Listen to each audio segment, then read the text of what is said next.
إن الذين آمنوا والذين هادوا والنصارى والصابئين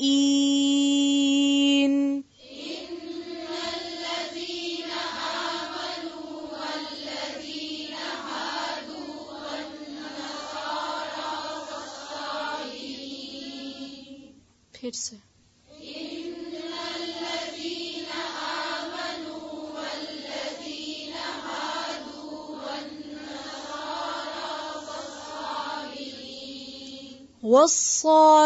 والصابئین.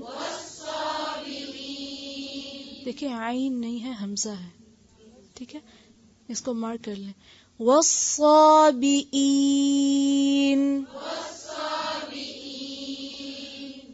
والصابئین من آمن باللہ والیوم الآخر وعمل صالحا فلہم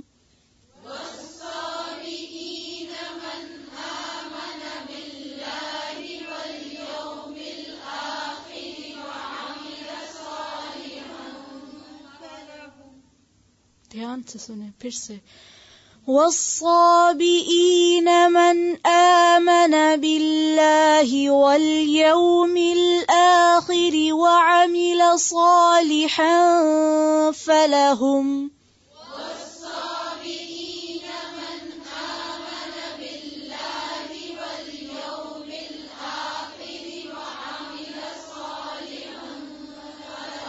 وعمل عامل نہیں ہے وعمل صالحا فلہم. پھر سے والصابئین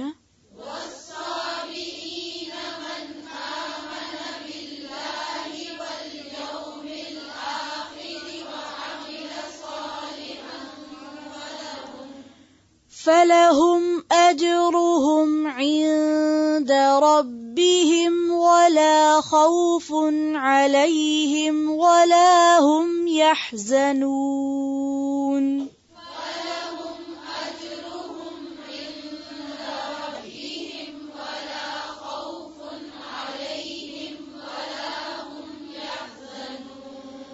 فلہم اجرہم عند ربہم ولا خوف علیہم ولا ہم یحزنون.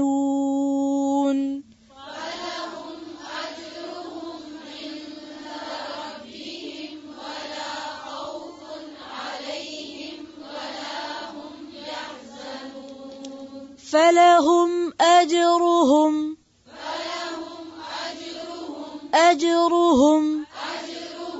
عند ربہم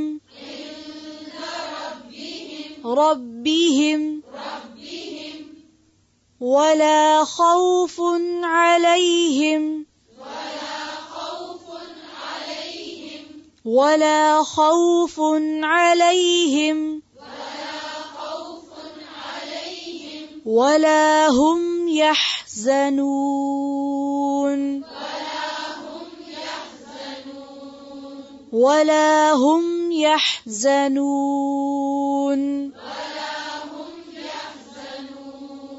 پھر سے فلہم اجرہم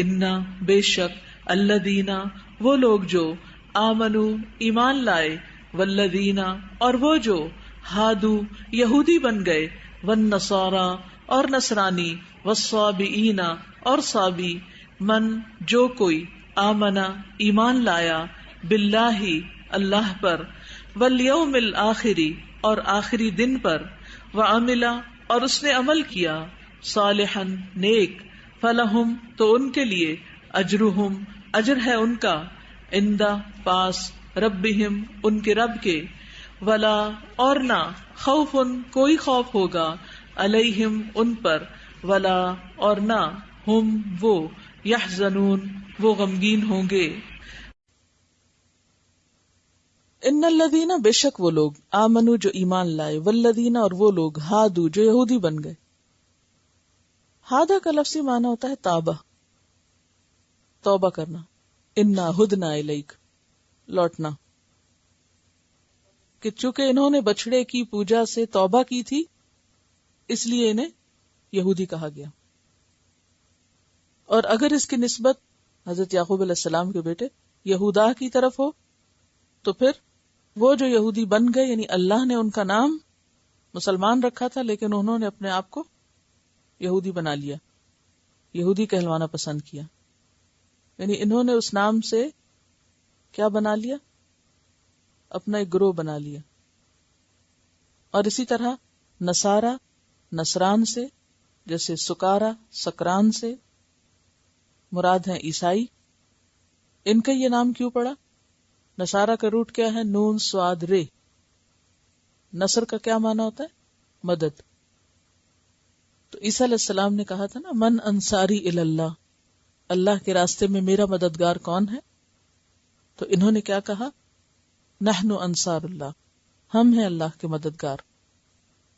تو وہیں سے پھر ان کا نام نصرانی پڑا، یعنی عیسیٰ علیہ السلام کے انصار. والسابئین، سابی کی جمع ہے.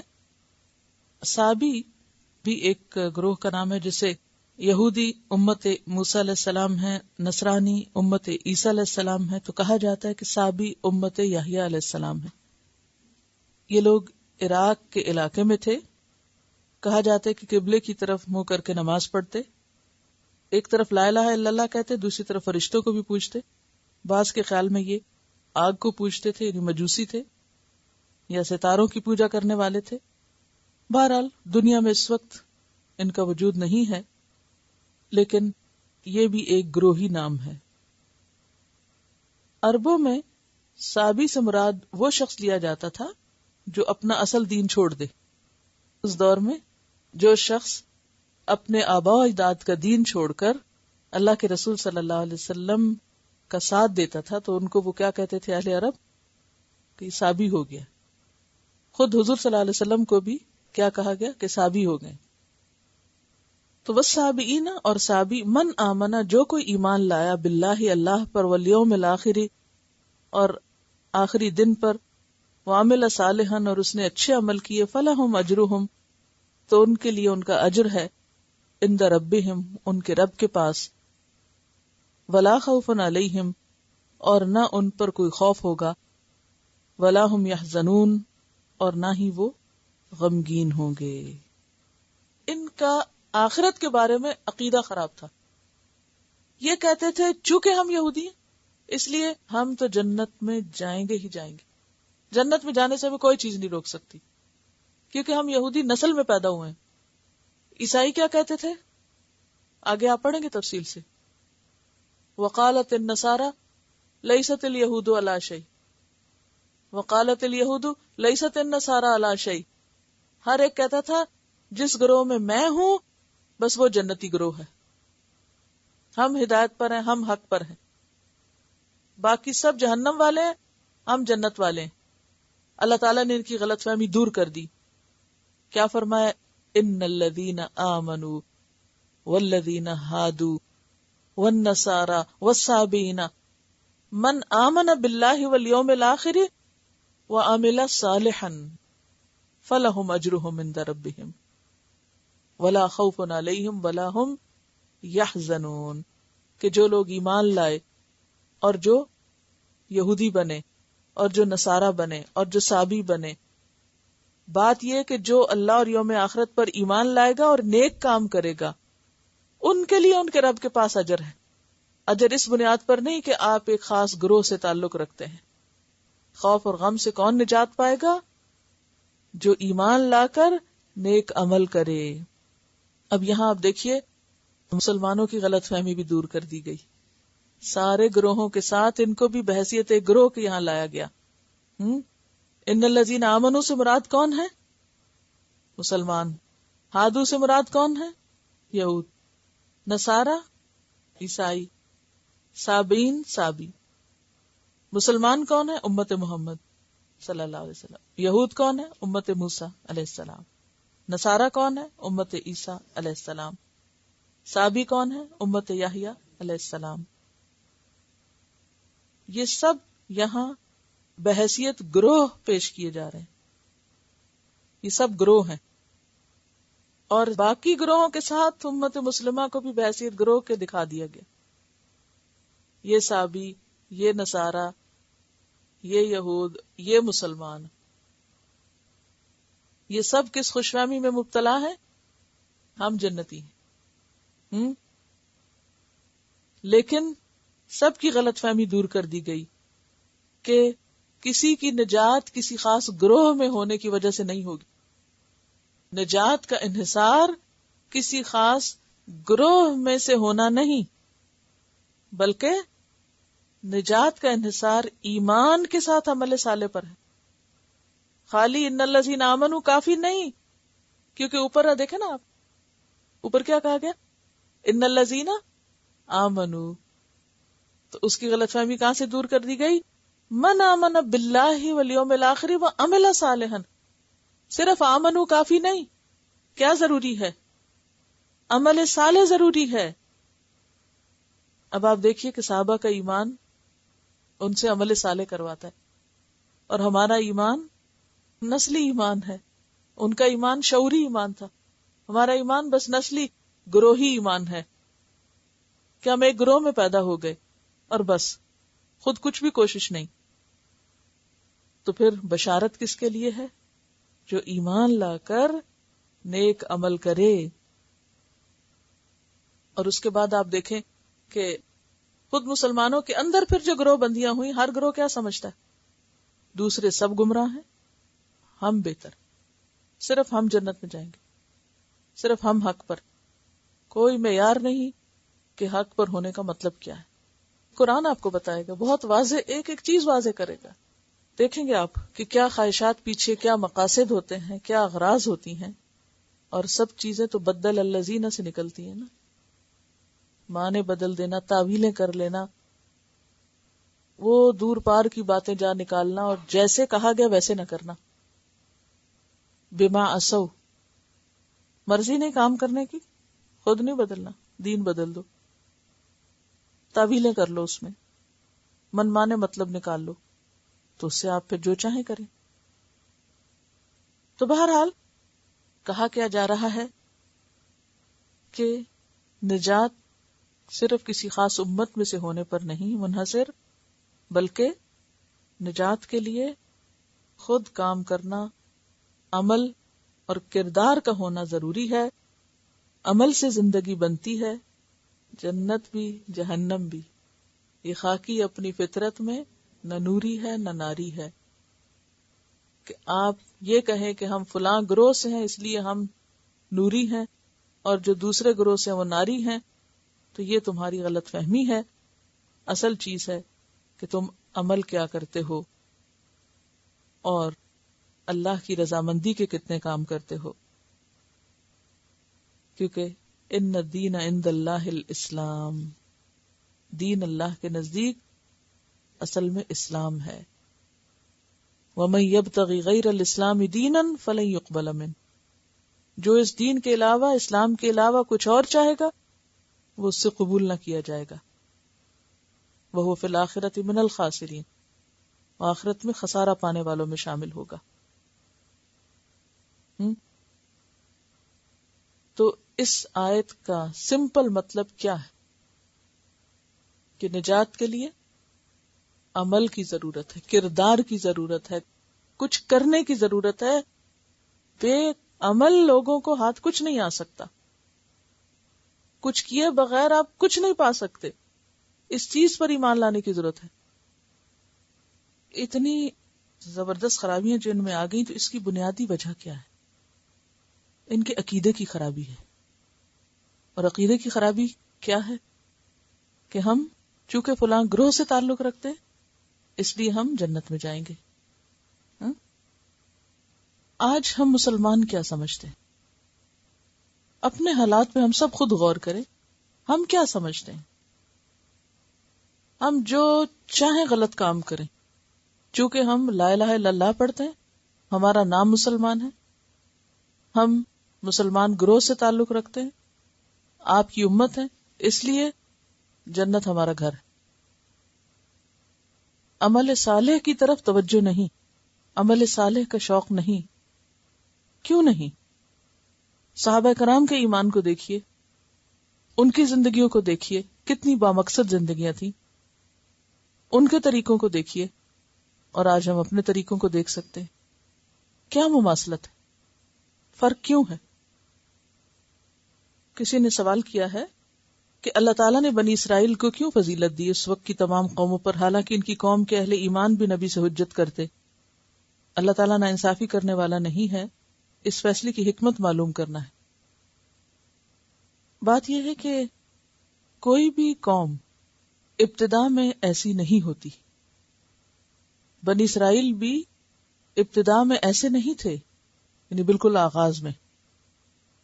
وقت کے گزرنے کے ساتھ ساتھ ان کی یہ حالت ہوئی. آج اگر امت مسلمہ کو یہ کہا جائے کہ یہ خیر امتن ہے اور اس لیے دنیا میں بھیجی گئی ہے، تو کوئی یہ اعتراض کر سکتا ہے کہ مسلمانوں کے اندر تو اتنا بگاڑ ہے، اتنے خراب لوگ ہیں، تو یہ کیوں بہترین امت ہے؟ تو بات یہ ہے کہ ہمیشہ سے ایسے تھوڑی تھے. ابتدا میں کیسے تھے؟ صحابہ کرام کے دور میں آپ دیکھیے کہ کیسے تھے، باکردار لوگ تھے. پھر کیا ہوا؟ فطال علیہم الامد فقست قلوبہم. لمبی مدت گزر گئی، لوگوں کا ایمان شعوری ایمان نہ رہا، روایتی بن گیا، رواجی بن گیا، نسلی بن گیا. ہم آج کس اسلام پر ہیں؟ ہمارا کلچر ہمارا اسلام بنا ہوا ہے. یعنی ہم مسلمان ہیں اور مسلمان ہونے کو ایک خاص کلچر کے تابع سمجھتے ہیں. اسی لیے مخصوص قسم کا لباس، مخصوص کھانا، جو عموماً صرف ثقافتی چیزیں ہوتی ہیں یا مختلف علاقوں کے ٹرینڈز ہوتے ہیں، ان چیزوں کو ہم نے اسلام کا نام دے دیا اور اس پر انسسٹ بھی کرتے ہیں. بہت سے لوگ جو ایسے ملکوں میں رہتے ہیں جہاں مسلمان مائنورٹیز ہیں، وہ وہاں سے مائگریٹ کر کے واپس جاتے ہیں کسی مسلمان ملک، یا وہاں جا کر رہتے ہیں کیا سوچ کے جاتے ہیں جی وہ اسلامی ماحول ہے وہاں، پھر تھوڑے دن کے بعد واپس آ جاتے ہیں. کیا کہتے ہیں وہاں تو اس سے بھی حال خراب ہے، کوئی اسلام نہیں ہے. تو بات یہ ہے کہ اسلام تو انسان کے اپنے دل میں ہوتا ہے، اپنے کردار میں ہوتا ہے، اپنے عمل میں ہوتا ہے.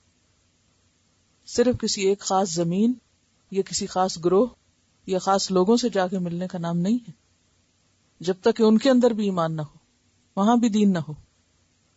تو ابتدا میں بنی اسرائیل جو تھی یہ پیغمبروں کی اولاد تھی. ابراہیم علیہ السلام کو اللہ نے چن لیا تھا، اور جب چنا تھا تو کیا کہا تھا؟ اذ ابتلی ابراہیم ربہ بکلمات فاتمہن. جب تیرے رب نے ابراہیم علیہ السلام کو چند کلمات سے آزما لیا تھا، ان کی آزمائش کی تھی، تو وہ ساری آزمائشوں پہ پورے اترے تھے. قال انی جاعلک للناس اماما. تو اللہ تعالیٰ نے کیا فرمایا؟ میں تجھے سارے لوگوں کا امام بنانے والا ہوں. اور آج دیکھیے کہ مسلمان ہوں، یہودی ہوں، عیسائی ہوں، سب ان کو امام مانتے ہیں. قال ومن ذریتی. انسان کو جب کوئی نعمت ملتی تو فوراً اولاد یاد آتی. کہا میرے بچوں کا کیا ہوگا، وہ بھی امام ہوگی. تو اللہ تعالیٰ نے فرمایا قال لا ینال عہد الظالمین.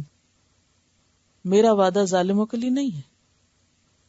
آپ کی نسل میں سے جو لوگ نیک ہوں گے ان کو اللہ چن لے گا، لیکن جو ظالم ہوں گے ان کے لیے یہ میرا وعدہ نہیں ہے. اب ابراہیم علیہ السلام کے 2 بیٹے ہیں، ایک ہیں اسماعیل علیہ السلام اور دوسرے ہیں اسحاق علیہ السلام. اسماعیل علیہ السلام اپنی والدہ کے ساتھ کہاں چلے جاتے ہیں؟ مکہ میں. وہیں ان کی نسل پیدا ہوتی ہے، اور پھر ان کے اندر بھی شروع میں اچھے لوگ تھے، پھر آہستہ آہستہ کتنا بگاڑ آ گیا. جب نبی صلی اللہ علیہ وسلم تشریف لائے تو یہ کس کی اولاد تھی؟ ابراہیم علیہ السلام کی اولاد تھی، لیکن دین سے انتہائی دور. اور اس کے باوجود وہ کیا سمجھتے تھے کہ ہم سب سے زیادہ اچھے ہیں. ان کو بھی یہ غلط فہمی تھی اس وقت بھی. پھر اس کے بعد دوسری طرف اسحاق علیہ السلام، ان کی اولاد میں سے یعقوب علیہ السلام، ان کی اولاد میں سے یوسف علیہ السلام، اور پھر یوسف علیہ السلام کے دور میں ان کو عروج بھی ملا، اور بہت اچھی عزت کی حالت میں کافی عرصے تک مصر میں رہے. پھر وقت گزرنے کے ساتھ ساتھ ان کے اندر خرابیاں آتی گئی. یہ اپنے اصل مقصد کو بھول گئے کہ یہ پیغمبر کی اولاد ہیں، انہیں اللہ نے کس کام کے لیے بھیجا. دنیا کے پیچھے لگ گئے. اللہ نے ان پر ذلت و پستی مسلط کی. فرعون نے ان کو غلام بنا لیا، اور جب یہ غلام بنے تو اس کے بعد پھر عرصے تک ان کی حالت دیکھنے کے لائق تھی. پھر اللہ نے ان کو اٹھایا موسیٰ علیہ السلام کے ذریعے، پھر ان کے دشمن سے نجات دی اور ان کو لا بسایا اس ملک میں، یعنی فلسطین ان کو واپس ملا. اب آپ دیکھیے کہ یہاں کیا ہوتا ہے. تو اب یہاں یہ جو آیت ہے وَضُرِبَتْ عَلَيْهِمُ الذِّلَّةُ وَالْمَسْكَنَةُ، تو یہ ذلت و مسکنت ان پر کیوں آ پڑی؟ اس کی وجہ قرآن میں لکھی ہوئی ہے کہ اللہ کی آیات کا انکار. اللہ کی آیات سے مراد اللہ کے احکام ہیں، اللہ تعالیٰ کے حکموں کا انکار، اللہ کی بات نہیں ماننی، نبیوں کو ناحق قتل کرنا اور نافرمانی میں حد سے بڑھ جانا. یہ ان کے کرتوت تھے جس کی وجہ سے اللہ تعالیٰ ان سے ناراض ہوا. تو یہ جو ان کا سوال ہے کہ یہ خراب تھے تو اس لیے ان کو کیوں چنا گیا، تو یہ شروع میں ایسے نہیں تھے، یہ خرابیاں بعد میں آئیں. میرا سوال یہ تھا کہ اللہ کا کیا قانون سمجھ میں آتا ہے یہ ساری باتیں پڑھ کر، کیونکہ ایک طرف قرآن نے ایک بات کرتا ہے، دوسری طرف تاریخ اس کی گواہی دیتی ہے. تو ایسا کیوں؟ ہمارے لیے اس میں سبق ہے. عام طور پر ہم جب نیشنز کی رائز اینڈ فال کی بات کرتے ہیں تو اس کے پیچھے ہم سوچتے ہیں کہ اکنامک ریزنز ہیں یا اور مادی وجوہات ہیں، لیکن اگر دیکھا جائے تو قرآن یہ بتاتا ہے کہ اصل میں تو قوموں کے اندر کا اخلاقی بگاڑ ہے جو ان کو نیچے گراتا ہے. اور خاص طور پر بنی اسرائیل کے آئینے میں ہم اپنے آپ کو دیکھ سکتے ہیں. مسلمانوں کے اندر بھی زوال اسی وقت ہوا جب ان کی آپس کی لڑائیاں شروع ہوئیں. یعنی آٹومن امپائر کیوں ختم ہوئی تھی؟ عربوں اور ترکوں کی لڑائی. اسپین میں زوال کیوں ہوا؟ بغداد میں زوال کیوں ہوا؟ باہمی اختلاف اور جنگیں، آپس کی زدم زدہ بازی. اور ان کے اندر بھی آپ دیکھیں کہ بالکل شروع میں ابتدا کہاں سے ہوئی تھی. حضرت سلیمان کے زمانے میں یہ بہت طاقتور قوم تھی. آپس کا اختلاف، انہوں نے اپنی ریاست کو 2 حصوں میں کر لیا. اقتدار کی ہوس، کرسی کی ہوس، اور پھر اس کے بعد وہ آگے بڑھتے بڑھتے کہاں تک جا معاملہ پہنچا. اور یہ سب کیوں پیدا ہوتا ہے انسان کے اندر؟ یہ اختلافات کہاں سے جنم لیتے ہیں؟ اس کے پیچھے کیا وجہ ہوتی ہے؟ اپنی انا کے لیے، اپنی ذات کے لیے کام کرنا، خواہ وہ دین کا ہو یا دنیا کا ہو. خود پسندی، خود کو بڑا منوانا اور خود کو بڑا سمجھ کر بہت خوش ہونا.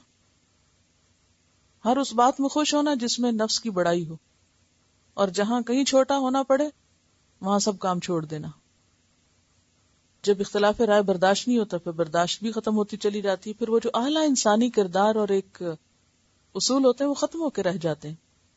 انسان اپنی خواہشات کے پیچھے چل پڑتا ہے. اور دوسری بڑی وجہ یہی خواہشات کے پیچھے چلنا ہے. جیسے آپ دیکھیں کہ ان کو اللہ نے کس کام کے لیے چنا، یہ کہنے لگے ہمیں تو کھانے چاہیے طرح طرح. حق کا انکار کرنا، یہاں سے بھی پتہ چلتا ہے. بما اسو، نافرمانی، اور نافرمانی میں وکانو یا تدون، حد سے بڑھ جانا. اللہ کے نبیوں کو قتل کر دینا، جو بندہ صحیح راستہ بتایا اس کے پیچھے پڑ جانا، اس کی مخالفت شروع کر دینا.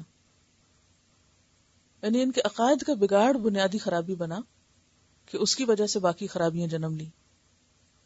اب آپ دیکھیں کہ جب تک یہ اپنی منمانیاں کرتے رہے تو زوال رہا، لیکن جب اس سے اوپر اٹھ کر لوگوں سے تعلقات درست کیے، اور لوگوں سے تعلق درست کب ہوتے ہیں، اچھے تعلقات کب ہو سکتے ہیں؟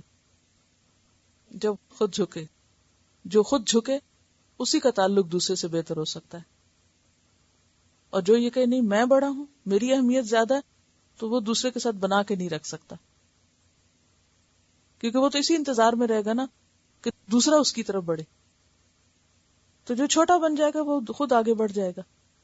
تو اس میں آپ دیکھیں کہ اگرچہ فرانس نے ان کے داخلے پر کئی دفعہ پابندی لگائی اور ان کو نکال مارا گیا، لیکن پھر بھی انہوں نے اپنے فائدے کے لیے فرسٹ ورلڈ وار میں انہوں نے ان کا ساتھ دیا، اور پھر اس طرح اپنے راہیں بنائی، برطانیہ کا ساتھ دیا، اور پھر بالآخر اپنا مقصد پورا کروا لیا۔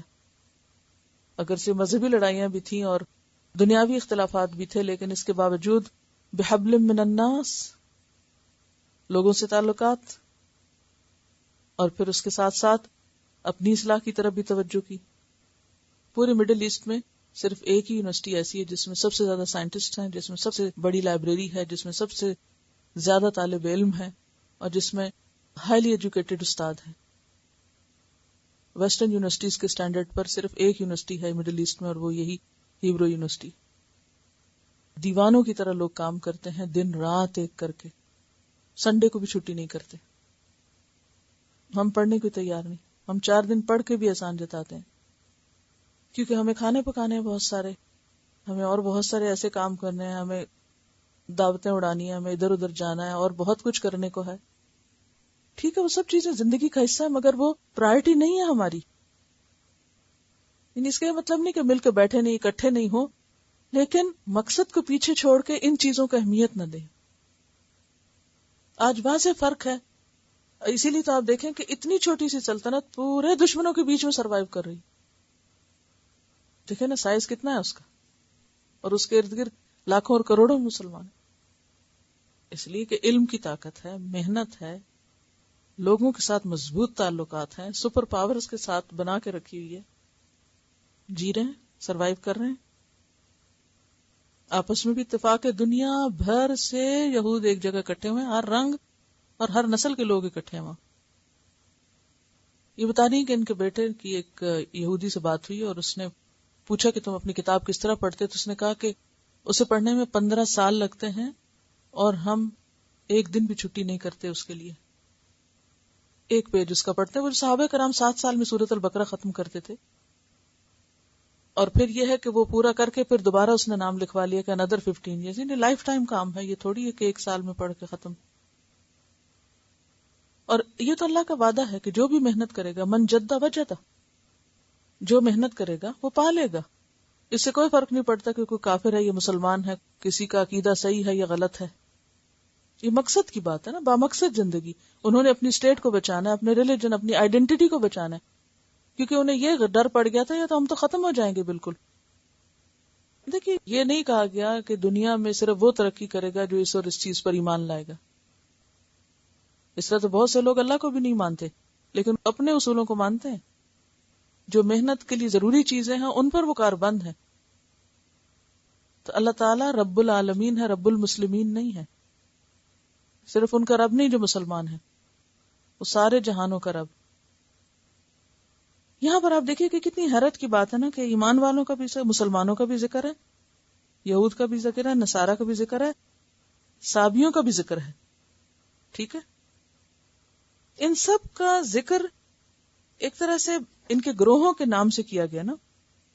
اور اس میں حیرت کی بات یہ نا کہ یہ صبح جب میں پڑھ رہی تھی تو میرے ذہن میں سوال آ رہا تھا کہ مسلمانوں کا ذکر دوسرے گروہوں کے ساتھ کیوں کیا گیا ہے؟ جیسے مسلمان اللہ کی مخلوق ہیں، دوسرے گروہ بھی اللہ کی مخلوق ہیں۔ اللہ نے نہیں پیدا کیا سب کو اللہ نے پیدا کیا ہے۔ وہ رب العالمین ہے، صرف رب المسلمین نہیں ہے۔ باقی مخلوق بھی اسی نے بنائی ہے، کوئی یہودی ہے یا عیسائی ہے، سب اس کے پیدا کیے ہوئے ہیں۔ اب آخر وہ صرف مسلمان کہلانے والوں کو ہی کیوں کامیاب کرے جبکہ کام وہ کچھ نہ کرے؟ ہمیں اس بات پہ فخر ہے جی ہمارا عقیدہ درست ہے، مگر عمل نام کی شے کوئی نہیں ساتھ۔ آخرت کی کامیابی کے لیے 2 چیزیں چاہیے نا، ایمان اور عمل صالح۔ یہی پتہ چلتا ہے نا اس آیت نمبر 62 میں، ایمان اور عمل صالح دونوں چاہیے۔ اب اگر ایک کے پاس ایمان نہیں ہے اور صرف عمل صالح ہے تو وہ بھی فائدہ نہیں دیتا، اور اگر کسی کے پاس ایمان ہے مگر عمل صالح ہی کوئی نہیں تو اس کو بھی سزا بھگتنی پڑے گی۔ صرف کسی ایک خاص گروہ سے ہونے سے فائدہ نہیں ہوگا جب تک کہ عمل نہ ہو۔ جیسے ابھی آپ نے شعر پڑھا تھا نا، عمل سے زندگی بنتی ہے، جنت بھی جہنم بھی۔ جیسے ایک اور شعر ہے کہ آدمی کی اصل اس کی ذات ہوتی، اسی سے جیت ہوتی ہے، اسی سے مات ہوتی۔ اصل چیز یہ ہے کہ آپ خود کیا ہیں، آپ کیا ہیں، آپ کا عمل کیا ہے، آپ کا کردار کیا ہے، آپ نے کیا کیا ہے، آپ کے اصول کیا ہیں، ضابطے کیا ہیں، کس طریقے پہ چل رہے ہیں. یہ تھوڑی دیکھا جائے گا کہ آپ کس نسل سے ہیں، کس کے بیٹے ہیں، کس کے اولاد ہیں. تو ہم تو صرف اسی پہ خوش ہیں کہ آپ صلی اللہ علیہ وسلم کی امت میں سے ہیں، اس لیے کیا فرق پڑتا ہے، جو چاہیں کریں. تو یہ غلط فہمی جب تک دور نہ ہو تو آپ دیکھیے سب کو ایک لائن میں کیا گیا کہ بھول میں نہ رہنا. مطالبہ اصل میں ایمان باللہ اور یوم آخرت کا اور نیک کاموں کا ہے. پھر خوف اور غم سے آزاد ہوگے تم.